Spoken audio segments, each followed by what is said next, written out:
এই নাম্বারে ফোন করবে, তুমি সাহায্য পাবে। অল্প একটু নুন আর লেবুর রস দিলাম। যদি কোনো বাচ্চা ধরুন এই নাম্বারে ফোন করে কোনো রকমভাবে তার কষ্টের কথাটুকু জানাতে পারে, তাহলে তাকে তার অ্যাড্রেস বলার দরকার পড়বে না। ঠিক তার লোকেশন ট্র্যাক করে পুলিশ 5-7 মিনিটের মধ্যেই পৌঁছে যাবে তাকে সাহায্য করতে।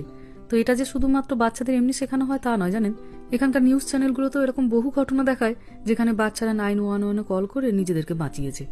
বাচ্চার গায়ে এদেশে আপনি হাত কিছুতেই তুলতে পারবেন না, বা ধৈর্য হারিয়ে তার উপর চিৎকার চেঁচামেচিও করতে পারবেন না। বাচ্চা বাচ্চার মতনই ব্যবহার করবে, কিন্তু আপনাকে মাথা ঠান্ডা করে সেগুলোকে সামাল দিতে হবে। এমন নয় বাচ্চা যা অন্যায় করবে সবই আপনাকে মাথা পেতে মেনে নিতে হবে, বা বাচ্চা যা বায়না করবে সব আপনাকে হাতের কাছে তার এনে দিতে হবে। সবকিছুই আপনাকে ওকে ধীরে সুস্থে বোঝাতে হবে, শেখাতে হবে, আর কোনো রকম গায়ে হাত তোলাটি চলবে না। এদেশের প্রায় প্রতিটি স্কুলেই, সে সরকারি হোক বা বেসরকারি, টিচারদের ভীষণ তীক্ষ্ণ নজর থাকে স্টুডেন্টদের প্রতি, যে বাচ্চার গায়ে কোনো আঘাতের চিহ্ন আছে কিনা, সে ঠিকঠাকভাবে হাঁটাচলা করছে কিনা, কোথাও তার ব্যথা আছে কিনা। তো এইগুলো তারা খুব দেখি লক্ষ্য রাখেন।